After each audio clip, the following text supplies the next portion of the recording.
இந்த தோப்பில் மொத்தம் ஒரு 150 மரம் இருக்குது. இதுதான் இப்போ ரேட் பேஸ் வந்திருக்கும். எல்லாமே தேக்கு மரம், மற்ற மரமும் இருக்குது. தேக்கு மரம் மட்டும் ஒரு 150 மரம் இருக்குது. ஆனால் எல்லாமே சின்ன மரம்.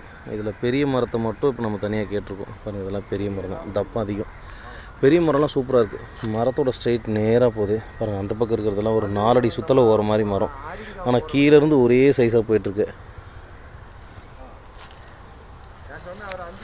இது பாருங்க, இங்கே வந்து ஒரு மரம் விழுந்தது. ஆல்ரெடி விழுந்து கிட்டத்தட்ட ஒரு 8 மாதத்துக்கு மேலே ஆகிட்டுருக்கு. அந்த லென்த்து அங்கேருந்து இருக்குது.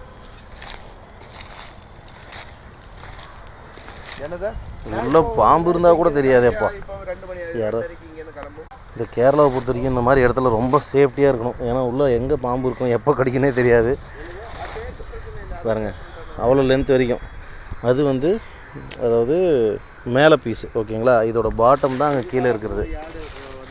இது ஒரு 8-9 மாதம் தான் ஆயிருக்கு கீழே விழுந்து. ஆக்சுவலாக காற்றடிச்சு விழுந்தது. இதில் பாருங்கள், இதில் இருக்கிற ஒயிட் வந்து டீக் ஆகிடுச்சு. பாருங்கள், ஹோல்ஸாக இருக்கா. ஆனால் சேகு வந்து ஒன்றாகாது. மரத்தோட அந்த சென்டர் பார்ட் வந்து எப்பயுமே ஒன்றாகாது. செல்லால் அரிக்க முடியாது. அதில் ஆயில் கண்டென்ட் அதிகம், ரெண்டாவது ஹார்ட்னஸ் அதிகன்றதுனால செல் அடிக்காது. உங்களுக்கு லைஃப் டைம் அதிகமாக வரும். அதனால தான் சொல்கிறது, எந்த மரமாக இருந்தாலும் ஒயிட்டை அவாய்ட் பண்ணிவிட்டு யூஸ் பண்ணுங்கள். அப்போ தான் லைஃப் டைம் அதிகமாக வரும். பாருங்கள், நம்ம ஆளுங்களாம் அவங்க வேலையை பார்த்துருக்குறாங்க. கொஞ்சம் கொஞ்சமாக மரத்தை அரிச்சிட்டு இருக்கிறாங்க. இப்போ தான் தெரியுதா உள்ள இருக்கிறது.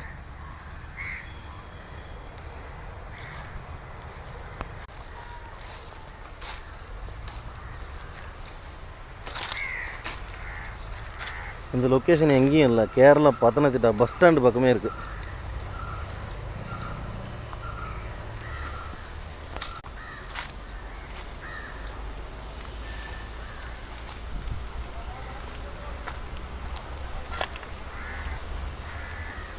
மரம் ஸ்ட்ரைட்டெல்லாம் சூப்பராக இருக்குது. ரேட் தான் ரொம்ப அதிகமாக சொல்கிறாங்க. ரேட் செட் ஆச்சுன்னா இன்றைக்கி இதை பேசி முடித்து நாளைக்கு இருந்து கட்டிங் பர்மிட் வாங்கிட்டு கட் பண்ண ஆரம்பிச்சிடலாம். மரத்தோட கலரும் நல்லாயிருக்கு. இந்த இடத்துல பத்தனத்திட்டாவில் மோஸ்ட்லி கலர் நல்லாயிருக்கும், ஒயிட் கொஞ்சம் கம்மியாக இருக்கும். பாருங்கள், இத்தனை வருஷம் ஆனாலும் இதில் கொஞ்சம் மரம் தான் தப்பமாக வளர்ந்துருக்கு. இதெல்லாம் ஒன்றா வச்ச மரம் தான். பாருங்கள், அங்கே இருக்கிறது எவ்வளோ தப்பு இருக்குது. நான் விரல் காட்டுறது அது வந்து 4 அடிக்கு மேலே இருக்குது. தூரமாக இருந்து தெரியுதுனால உங்களுக்கு தெரியல.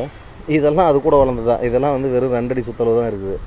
ஆனால் உள்ள கலர் சூப்பராக இருக்கும்.